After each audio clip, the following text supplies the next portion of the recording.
we're looking at if this shutdown, this Republican shutdown occurs. With that, Mr. Secretary. Right, thank you. Well, good afternoon, everybody. It's certainly a pleasure to be here today. I think most of you probably understand and appreciate that the work of the Department of Agriculture spawns a number of mission areas. We are not only responsible for supporting farmers, we also ensure a stable food supply. And we also provide nutrition assistance, vital nutrition assistance to millions of Americans. That's why it's so difficult to face where we are today with an extreme House Republican effort to recklessly steer our government towards a preventable shutdown that would put many of the critical services that we care about deeply at USDA at risk. I know about this firsthand because I was Secretary of Agriculture during 2013 when we had a shutdown, and I remember then the needless challenges and disruption that it caused. So today I thought it would be important to highlight some of the impacts of this extreme Republican shutdown, what impact it would have on rural Americans, farmers, families in need. Let me start with WIC. WIC is a program that impacts and affects over 50% of all the newborns in this country. Nearly 7 million pregnant moms, new mothers, and young children count on WIC every single day to receive support, nutrition assistance support. With a shutdown, what we would see across the United States is a denial of those benefits and opportunities. In some cases, it would be literally within a matter of days after the shutdown. In some cases, it may be, in some states, it may be literally in a matter of weeks. But clearly, during the course of a shutdown, millions of those moms, babes, and young children would see a lack of nutrition assistance. And it's not just the WIC program, as important and significant as that is. It's also about our farm economy. Now is a time when farmers are harvesting their crops, and they're seeking marketing loans, which allow them and assist them in ensuring that they get a decent price for their crop. When we have a shutdown, Farm Service Agency offices in virtually every county of this country shut down, and those loans are not available. It's not just about farm loans. It's about newlyweds who have decided to purchase their first home in a rural small town. Perhaps getting a loan guarantee from a bank that is guaranteed by USDA, or perhaps they're getting a direct loan from USDA to be able to purchase that home. With a shutdown, those loans don't take place. And it's conceivable in those circumstances, not only do they not, are they not able to close the loan, it's also conceivable that they may lose the deal. So this is a matter of real consequences when we are faced with a shutdown. It's not forests and grasslands. These are often places where people go to recreate. And when they do, they provide tourism dollars to communities in which they are going and spending time. When we have a shutdown, those national forests shut down and they're closed. And so those family trips don't take place, and those tourism dollars are not spent, and the jobs they support are at risk. It's not just the services that go to the American public, it's also those who work for USDA. Now, we anticipate and expect that more than 50,000 of those who work for USDA will be furloughed. And when they're furloughed, it means that they don't receive a paycheck. Because they don't receive that paycheck, their local economies get impacted and affected. And I could go on for some time, but the reality is that when there is a shutdown, we're looking at a significant disruption of the lives of millions of Americans. Republicans have called for a CR, and I'll just say two things about that. It just is basically carrying forward the extreme cuts that we see and saw in the budget that was proposed in the House Ag Appropriations Committee. At the time, I said the budget was pathetic, it was punitive, and it was petty. And I would say that that also continues to be the case. Not only do we have the WIC initiative that wouldn't be funded, but we're also looking at the failure to fund the firefighter fix, which puts at risk the firefighting staff necessary to combat the nearly 44,000 fires that we've already experienced in the western U.S. Today. So I'm here today to suggest that there are real consequences to real people in a real way when there is a shutdown, especially one that ought not to happen. And I'm hopeful that at the end of the day, it doesn't happen. Once there is a shutdown, how long can you keep nutrition assistance going? To make sure I understand your question, the SNAP program, the Supplemental Nutrition Assistance Program, will continue, at least for a month of October. Now, if the shutdown were to extend longer than that, there would be some serious consequences to SNAP. The WIC program that I talked about today, which is for nearly 7 million moms and children, that program expires, if you will, or stops immediately when the shutdown occurs. We have a contingency fund at USDA that might continue it for a day or two. Some states may have leftover WIC benefits that have not been spent, which could extend it for a week or so in that state. But the vast majority of WIC participants would see an immediate reduction and elimination of those benefits, which means the nutrition assistance that's provided would not be available. Go ahead, Jay. Is there any scenario where, if there is no deal and there is a government shutdown, that the administration could explore the possibility of exercising any authority to extend the funding of the WIC program past the 1 or 2 days that you just mentioned? There is no authority. It is unlike the SNAP program. We don't have that capability, at least for a period of time with SNAP for a month or so. If we have a shutdown, WIC shuts down, and that means the nutrition assistance to those moms and young children shuts down. Thank you. You mentioned a government shutdown could harm farmers and prevent them from accessing new loans. Help us put this into perspective for Americans. At the end of the day, what should Americans expect? Could this even lead to higher food prices, for instance? What it leads to is a tremendous amount of stress for those farm families. Just to give you a sense of this, many farm families require off-farm income to be able to keep the farm, and oftentimes they need that loan, that marketing assistance loan, to be able to make sure that they maintain the farm. So it puts at risk the small and mid-sized farming operation in terms of their ability to get credit when they need credit, their ability to pay their bills when they need to pay their bills, the ability to make sure that they can harvest their crop. If they can't harvest the crop or they don't get the marketing assistance loan, then they're in a situation where they don't profit. And if they don't profit, they risk losing the farm. So it creates a tremendous amount of stress. For what reason? There's no reason for this shutdown. At the end of the day, we had a deal that the Senate passed with a majority of senators, a deal that passed the House with a majority of not just Democrats but also Republicans voting for it. A deal's a deal. And, to me, there's no reason for us to be even having this conversation. Go ahead, Misha. Thank you, Mr. Secretary. Over the weekend, the President mentioned that food safety was also at stake.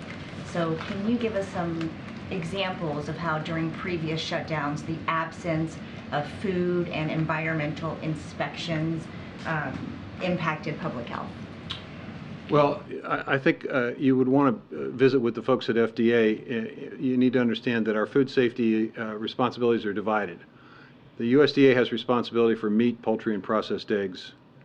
FDA has responsibility for everything else. I can tell you that in terms of meat, poultry, and processed eggs, we will continue to have food inspection. But that may not necessarily be the case with the FDA. So I think you want to talk to the FDA. I'll show you how silly this is. If you order a pepperoni pizza, we're guaranteeing the safety of it because there's meat on that pizza. If you order a cheese pizza, you're looking at FDA.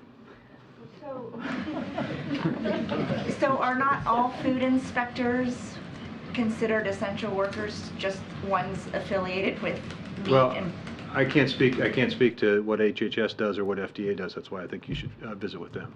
But our inspectors will be on site. But here's where there is a potential problem.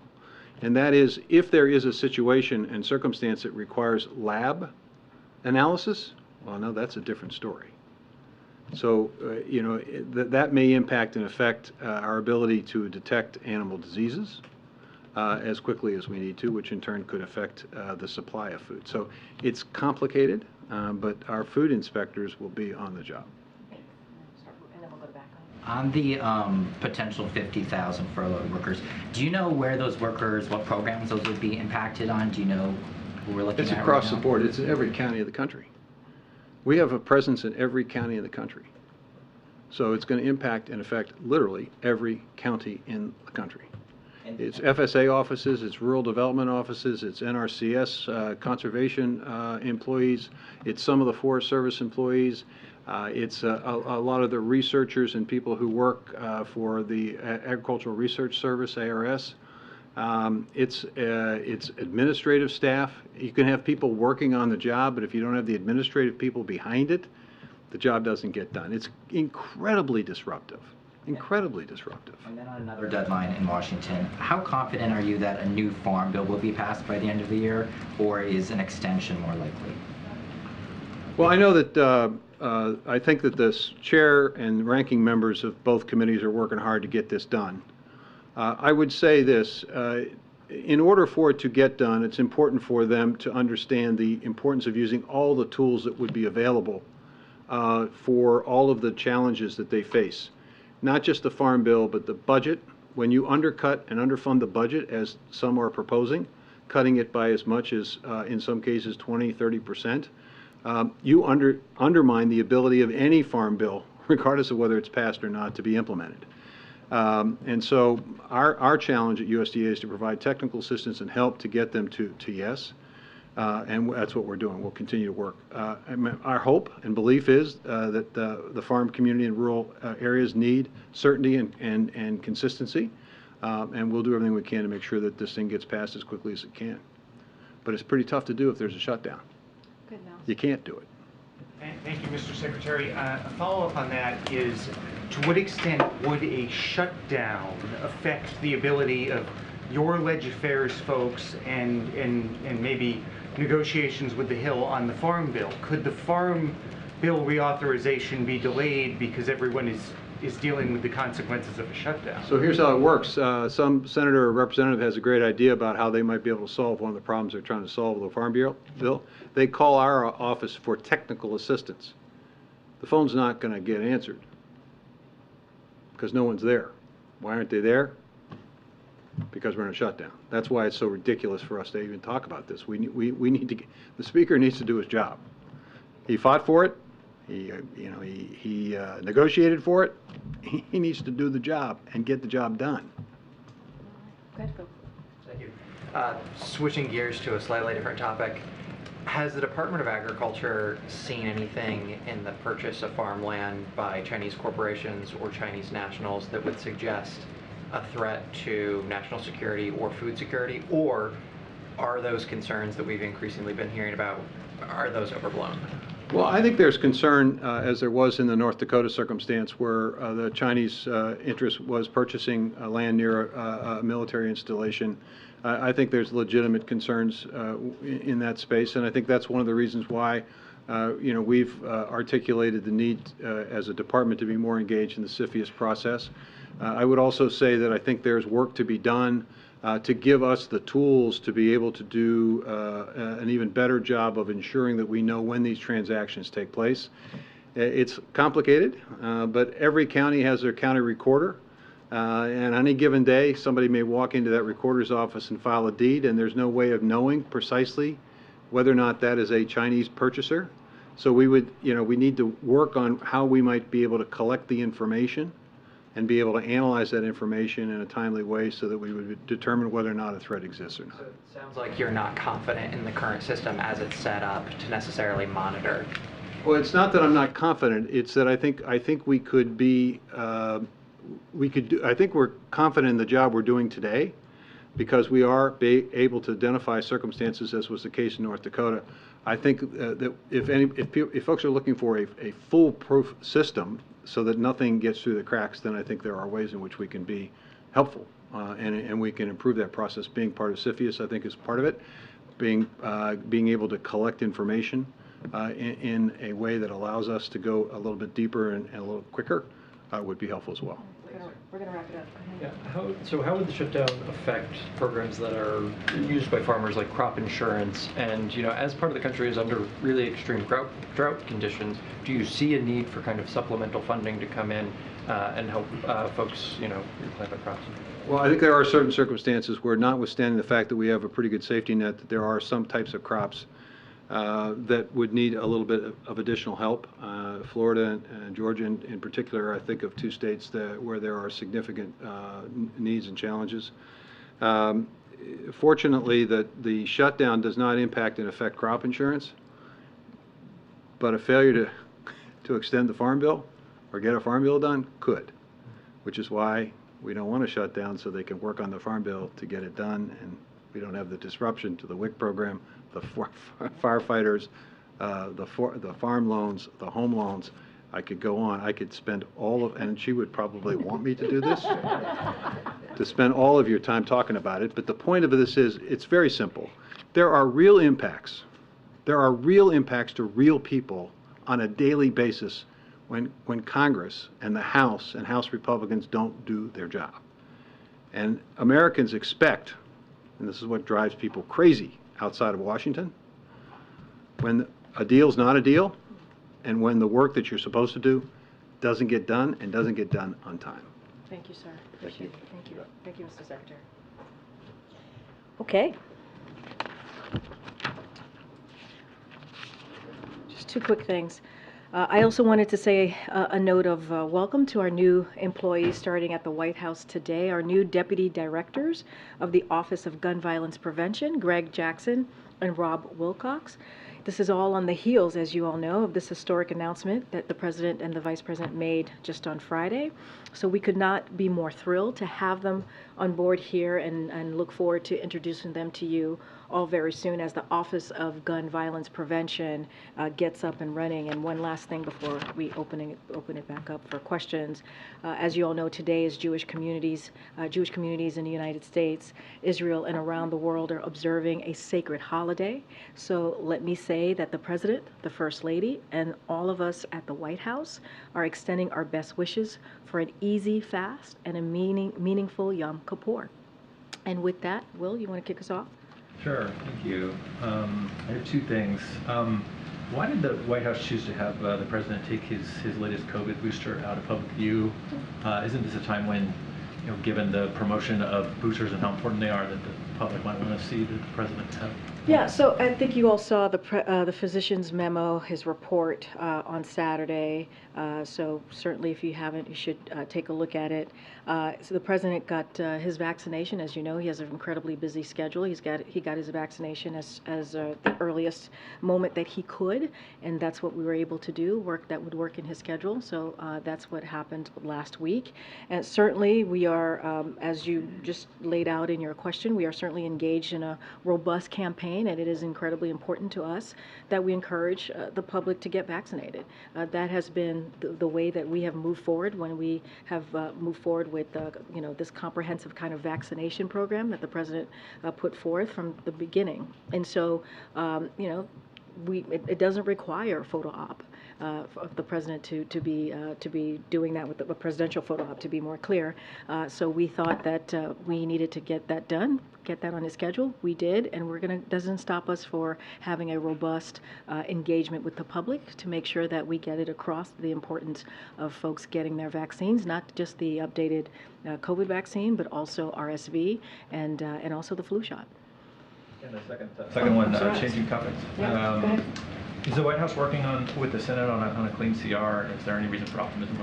Look, I'm going to be very clear, as I was on Friday, as Secretary Vilsack was very clear just even before he walked out of the briefing room, which is, look, this is something for House Republicans to get done.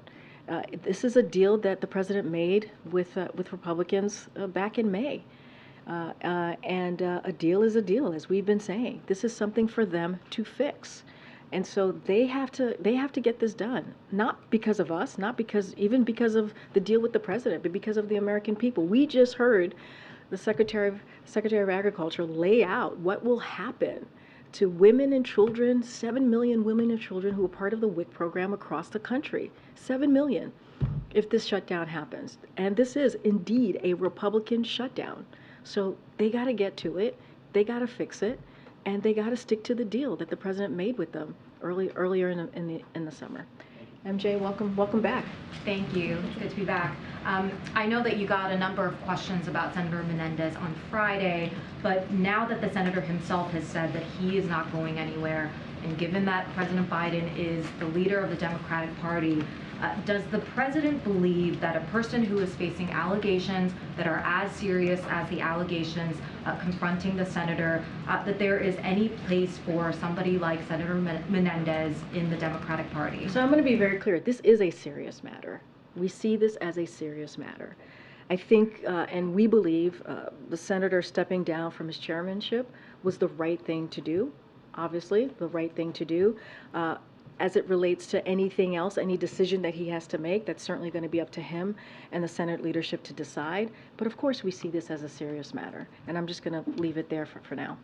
Just quickly on the trip to Detroit tomorrow, what changed? Can you give us a sense of what went into the decision for the president to go stand on the picket line and show that kind of solidarity with the workers there? So as you just laid out, this is something, well, the president is a union guy, right? You heard him say that many times. He is the most pro-union president in modern times. That is not something that he's given himself that title. That is something that labor unions have given to him, and he wears that very proudly.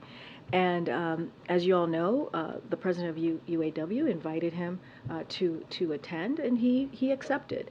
But look, this is the president that's made very, very clear that he believes that corporate profits should lead to a record UAW contract. Before the strike even occurred, he made public announcements about this. He spoke to the parties on both sides of this. He has made it very, very clear that he supports union workers, he supports the UAW workers, and tomorrow what you're going to see is historic, right? This is going to be a historic visit, and the president's going to continue to show his support, not just from the last couple of years, but as he has been in the public eye as a senator, as a vice president, his support for unions. And you've seen this in the last 2 years with his pro-union policies, making sure that his pro-union policies are indeed pro-workers.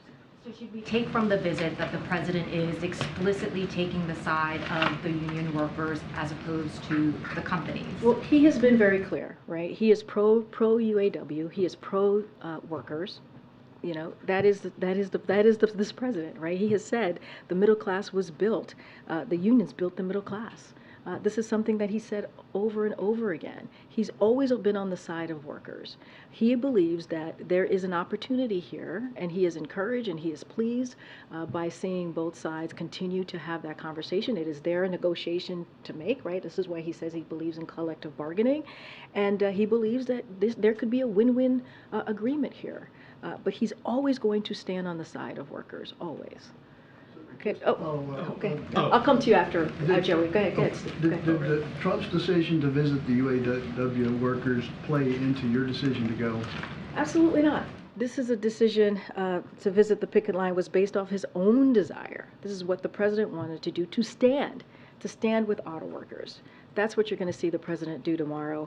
And he, as you all know, Sean Fain's invitation from last week, he accepted that invitation and is proud to do so.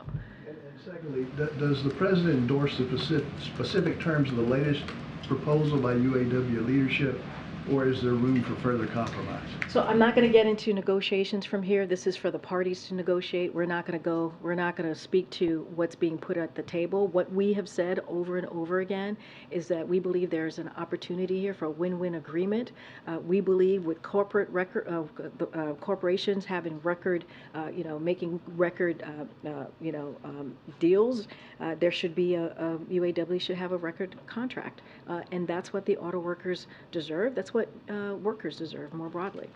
Okay, Joey. Yeah, did President Biden reach out to the auto companies to notify him that he would be going to join the picket line with UAW? I don't have any readouts of any calls that was been made regarded to this as it's related to the companies. As you know, we have said many times before that he has spoken to the companies. He's spoken to all parties. As you know, we have We have two members of Gene Sperling, a member here of the White House senior advisor, and also, as you know, the acting secretary, Julie Su, have been in touch, in regular touch with all parties as they are negotiating this process. But we are, I don't have anything to read out except that the president was pleased to accept the invite that was given to him, that was provided to him by the president of UAW, and he is always going to stand by the side of workers. And can you provide us some more information on the details of the format of the event? Is he going to be speaking? Is he going to be,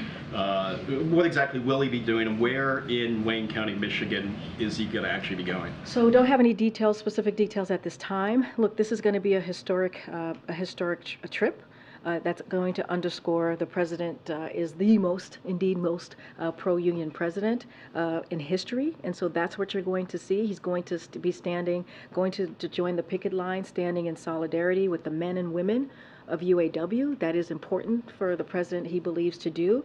And as they continue to fight for a fair share of the value of they helped create. If you think about what the these corporations, kind of the record profits that they've been able to make, they believe, and we believe, that they're owed a fair share of that. Thanks, Karine. Just to clarify, since President Biden will be making this trip, does this mean he supports the 40% pay increase and 32-hour work week? I'm not going to get into the details of what's being negotiated right now on the table with certainly with the parties. What we're saying is that we support the auto workers. That's what you're going to see with the president tomorrow. This is a historic event, a historic trip.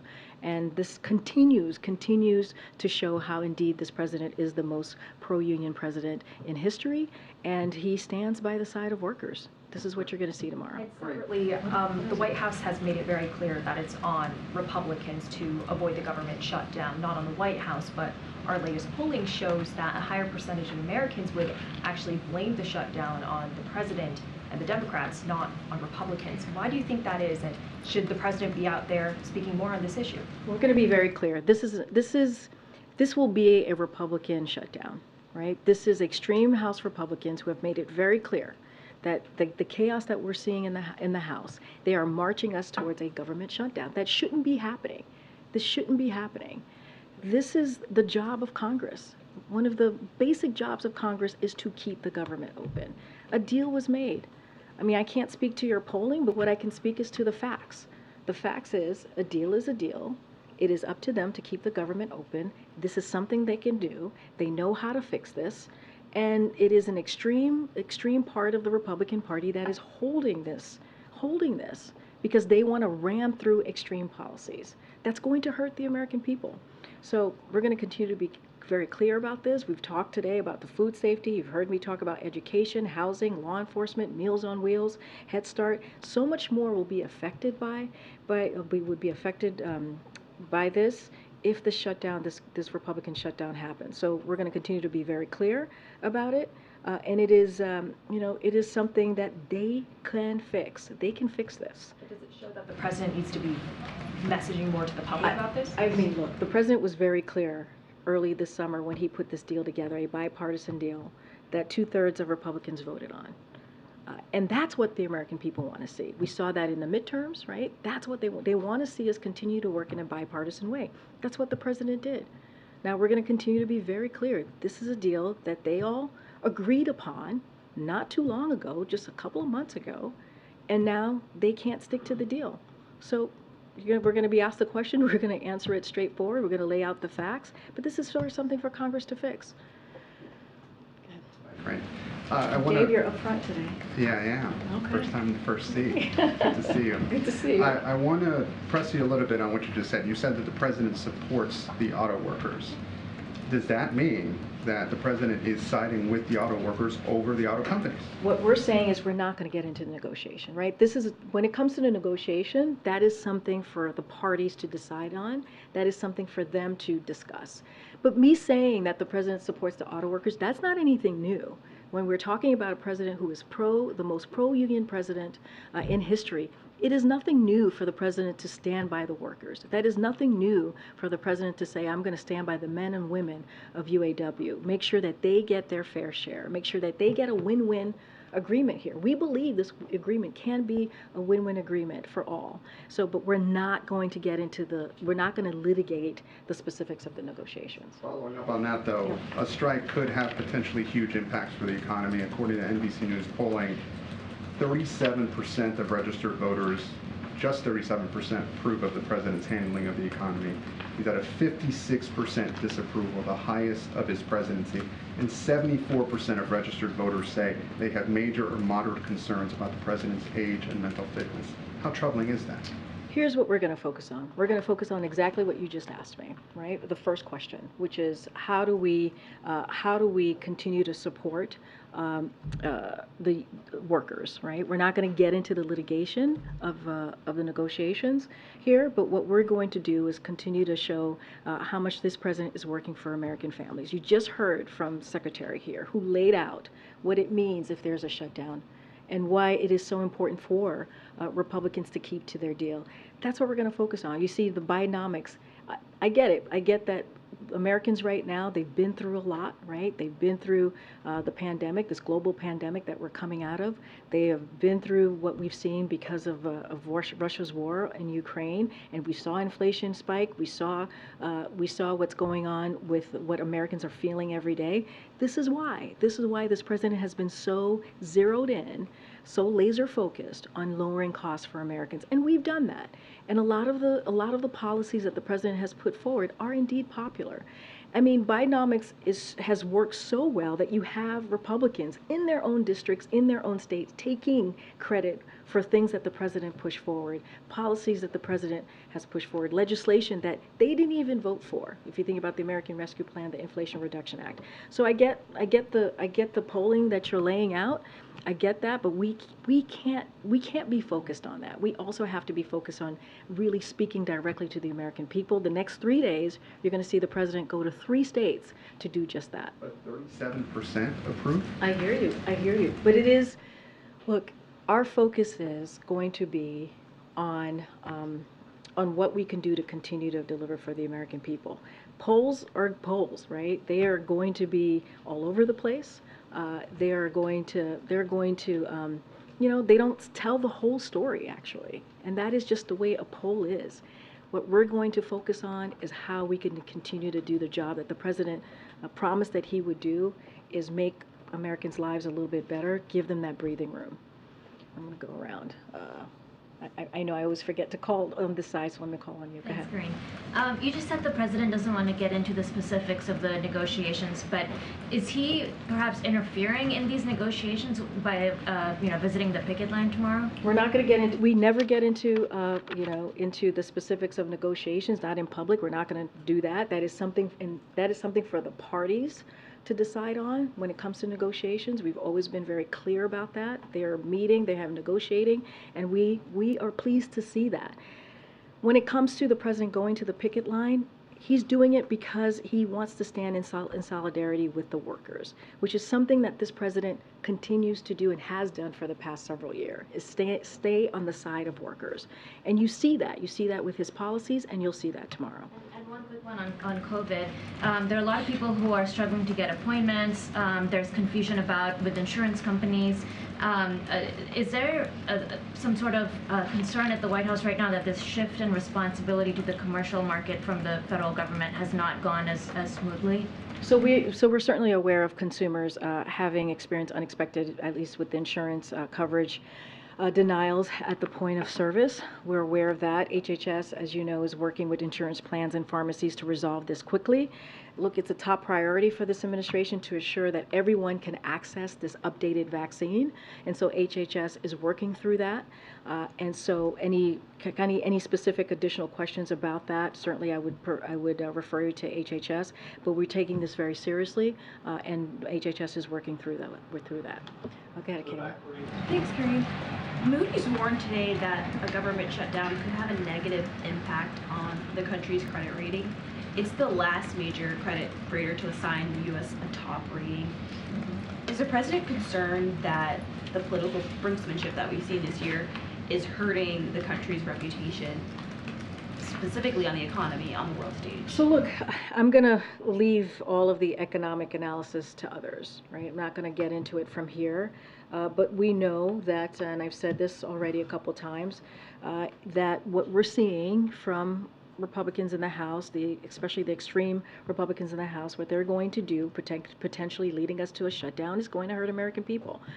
And, you know, if you think about it, the 3.5 million jobs that have been created under this president, the under 4% unemployment rate, I would not understand, or we do not understand, why they would put our economy at risk. That's what you're just laying out. Why would Republicans in the House put our economy at risk when we have seen the improvements over the last 2 years? So I'm going to leave leave it to the experts to speak about the economy and what that looks like. But you know, this is a question for them. This is something that does not have to happen. It does not have to happen. Student loans, I know that they're restarting on October 1st, potentially the same day that a government shutdown could start. Is there any consideration of pushing that date back, or is there any guidance that you have for borrowers about what they should expect if workers at the Department of Education won't be available to assist them? So a couple of things. I do want to lay this out.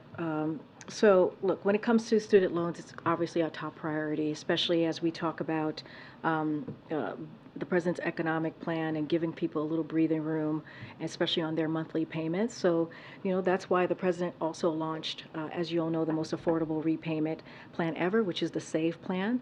So, you know, if this happens, if Republicans in Congress, you know, go down this road of shutting down the government, we anticipate that key activities at federal student aid will continue for a couple of weeks.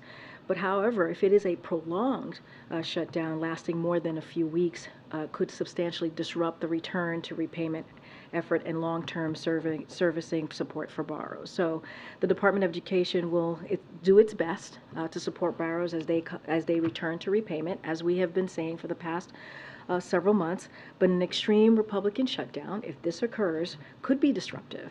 And just to maybe more, I think about more than 28 million federal student loan borrowers restart payments. So this is something that does not have to happen. These are political games that we see from the other side of Pennsylvania Avenue, and it does not have to happen. It does not have to happen. And so that's how we foresee this moving forward. Okay. Thanks. I wanted to further understand a little bit the president's trip tomorrow. Yeah. It seems like by going to stand with workers at a picket line, the president is literally standing with them in the terms that they're seeking in the contract dispute. But when you're asked about some of the specifics of that, you seem to be saying you guys don't want to get into the specifics of the dispute. So is he not standing with them on the terms with which they're trying to negotiate? I mean, to be very clear, he is standing with them to make sure that they get a fair share. That is what he's standing with them on. He is standing with them, and we've said this, that they get the record profits mean a record contract for UAW. That is why he's going. That is what he's standing for. Now they're going to negotiate what that looks like for them, right? That's what they're doing right now. That's what collective bargaining is all about, right? They're going to talk it through what a win-win agreement looks like. But what we definitely agree on is that they deserve a fair share. Right? They deserve a fair share of the value that they helped create. That's what the president is saying. But the details, the specifics of what that looks like, what makes both sides happy, or anything in those at the negotiation table, that is for them to decide. That is for them to decide. But it seems like he's taking away some past presidents have been an arbiter between two sides that are in conflict. It seems like by going to the picket line, he's not an arbiter between the two sides. He's choosing a side by standing with the union. We have said over and over again that this is a president that stands with union workers. This is. Right, but that's why it's confusing where you're saying we're not going to talk about the terms. I disagree. It is not confusing. What he is saying, and we've been very clear, he stands with union workers. He stands with the workers. He has said, and they have said, he is the most pro-union president in history. And that is what he's doing. He is going to stand in solidarity at the picket line with the workers. Now, they are at the table. They are at the table trying to figure out what this agreement is going to look like, right? They are going to decide the specifics of that agreement. What the president is saying is, and he always says this, This is nothing new. He always says he stands by union workers, and he is going to stand with the men and the women of UAW. That continues to be the case. Go ahead, Katie. So, I'm sorry. Oh my goodness. You're going to ask the same question? I'm not going to change my answer. I'm seeking clarity. It's fine. I'm going to ask again. No, feel free, and I'm going to give you the same answer. Is he visiting the picket line? Is he standing with them? Is he walking in the He's picket going line? to join. He's going to join the picket line. So, does the White House see any political risk in What the doing president, this? what the president understands is that he wants to be on the side and has been on the side of workers. That is something that he has said over and over and over again. So when he asked earlier that if he's siding with the workers over the companies, he is indeed siding with the He workers. is standing with Yes. the auto workers. He is standing with the auto workers. We are not involved in negotiations. That is something for them to decide what is going to work for the parties that are involved. Okay. But he is standing with the auto workers. That's what the president is doing. He got the invite from the UAW president. He accepted, and he's going to go and do what he has said that he does all the time, right? Which is stand with union workers, and what you're going to see is going to be standing with UAW men and women of the UAW, and that is important to the president. Karine. All right, I just got to go around, guys. I got to go around. Yeah, go ahead. I'm trying to call on people I haven't called on yet. You had said earlier that the president had spoken to the companies, presumably you meant the automakers. We know he had spoken to them before his trip to India earlier this month. Has he had any more recent I don't have any conversations? calls to read out. Okay. I don't have any calls to read out. And have any of the auto companies asked to meet with him tomorrow when he's in Michigan? Would he consider that? I just don't have any more details what the trip is going to look like tomorrow. Go ahead, Danny. Yeah, on the situation in Nagorno-Karabakh, we see thousands of refugees leaving the territory at the moment. How concerned is the president about this? And Armenia has said that this amounts to ethnic cleansing. Is that a term that the president would agree with? So we certainly are watching closely the reports. This is something that I would have to refer you to my NSC colleagues to give you any update on. Certainly it is concerning, but this is something that they're keeping an eye on closer than we are here, and so they'll give you an update specifically. Okay. Go ahead. No, go ahead. Myself. Yep. Thank you, Karine. I just wanted to ask you about the situation on the southwest border. As we know, some cities are claiming that they're a breaking point with regards to the humanitarian crisis that is ongoing down there. I know that there was an agreement signed with Mexico over the weekend. I wonder if the administration is in touch with these cities down on the border, and if there's other actions that the White House is considering to address the issue that is taking place down at the border. So I'm going to have to point you to the readout from CBP, as you just mentioned. They issued a readout of their conversation with the Mexican government over the weekend. So regarding their engagement, so certainly would have you reach out to them, and they could lay out specifically how that engagement went, and also refer you to the readouts more specifically as well. Karine. Okay, go ahead. Thank you. So, in a recent meeting with the Prime Minister of South Korea, Xi Jinping expressed his support for resuming annual Trilateral Summits with China, Japan, and South Korea. I was just wondering if the administration has any comment on that development. And then additionally, recently the Japanese Prime Minister replaced both foreign and defense ministers. Is there any concern that this could impact the US-ROK-Japan partnership, especially given that it's happening so soon after the Trilateral Summit? So to your first question, I certainly would refer you to Japan and ROK for specifics of their plan for the trilateral cooperation with the PRC. So that is something that I would refer you to. But we here, certainly the United States, respects the ability of nations to make sovereign decisions in the best interest of their people, just as the United States takes steps to responsibly manage our relationship with the PRC and also with our other partners and allies. What was your second question? This is about the Japan. Yes, recently the Japanese Prime Minister replaced both his foreign and defense ministers. I was wondering if there was any concern about how that could impact the US-ROK-Japan partnership. So first, I would refer you to the government of Japan on any personnel decisions that they've made. Look, you saw the relationship continue to deepen and grow just a couple weeks ago now at Camp David when there was a trilateral summit, which was historic and truly important. And so we're going to continue to work closely with our Japanese counterparts to enhance that relationship. So that certainly has not changed. We have to go. Sorry, we have to go, guys. All right. I'll take Go ahead. Thank you, Karine. Real quick. Go ahead. Thanks. Has President Biden had any engagement with House Republicans about the shutdown?